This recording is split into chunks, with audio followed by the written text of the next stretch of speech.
Diaries. ఇవాల్టి మా day 4 ట్రిప్లో మేము రిటర్న్ అయిపోతున్నాము. బట్ ఫస్ట్ మార్నింగ్ మా హస్బెండ్కి క్రికెట్ మ్యాచెస్ ఉన్నాయి. బై దెన్ నేను వీడు మెల్లిగా బ్రేక్ఫాస్ట్ చేసుకొని లంచ్ అది కంప్లీట్ చేసి అక్కడికి వెళ్ళిపోతాము. ప్రస్తుతానికైతే వర్షం పడుతూ ఉంది లైట్గా బయట. బాబు నేను అలా బాల్కనీలో కూర్చొని ఉన్నాం. వాడు మంచిగా ఎంజాయ్ చేస్తూ ఉన్నాడు.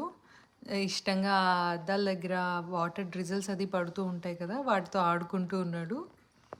వీడు పడుకున్న టైంలో నేను మెల్లిగా వీడి లంచ్ అండ్ నా లంచ్ కంప్లీట్ చేసేసాను చేయడం. అండ్ వాళ్ళు లేచేలోపు నేను తినడం కూడా ఫినిష్ చేసేసాను. ఫైనల్లీ క్రికెట్ గ్రౌండ్కి అయితే వెళ్ళాము.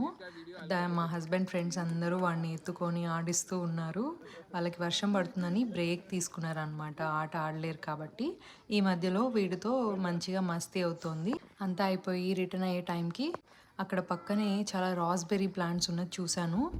నాకు ఇంకా అస్సలు మనసాగలేదు, వెళ్ళి కావాల్సినన్ని తెంపుకొని వచ్చాను. రాస్బెర్రీస్ చూడండి ఎంత ఫ్రెష్గా ఉన్నాయో. కొంచెం వాటర్ వేసి అలా కడిగాను. టేస్ట్ అయితే చాలా స్వీట్ ఉన్నాయి.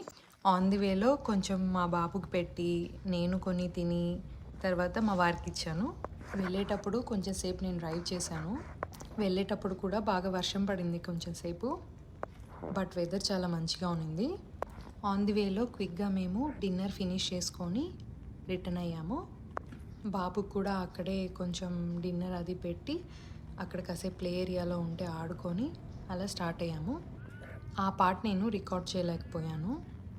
సో అలా ఫైనల్గా ఓలుకి మేము నైట్ 10:30 అయింది రీచ్ అయ్యే టైంకి.